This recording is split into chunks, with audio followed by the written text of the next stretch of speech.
Hi guys, আজকে আমাদের বাড়িতে আমের আচার বানানো হচ্ছে। আমের আচারের জন্য প্রথমে আমগুলোকে ছুলে নিলাম। ছোলা হচ্ছে, এদিকে একটা ঝাল আচার হবে, একটা মিষ্টি আচার হবে। আর এবারে তারপরে হচ্ছে যে আমগুলো মিষ্টি আচারগুলো কাটা নেওয়া হয়েছে। এদিকে আমরা তরমুজ একটু একটু খাচ্ছিলাম। তারপরে হচ্ছে যে কুচনো হচ্ছে ওই ঝাল আচারটা। আর এই মিষ্টি আচারের মধ্যে চিনি ভিনিগার দেওয়া হচ্ছে, আর ভিনিগার দিয়ে সারা দুপুর আমাদের ওটাকে ঢাকা দেওয়া হয়েছিল। ঢাকা দেওয়ার পরে একে ঝাল আচারের মধ্যে নুন আর ভিনিগার দেওয়া হয়েছে।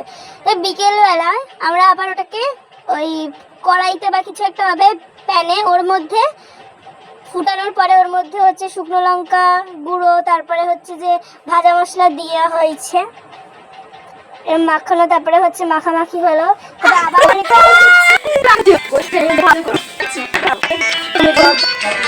তারপরে হচ্ছে যে মাখামাখি হলো, তারপরে পুরো তৈরি হয়ে গেল, গন্ধ বেরিয়ে গেল, তারপরে পুরো কমপ্লিট।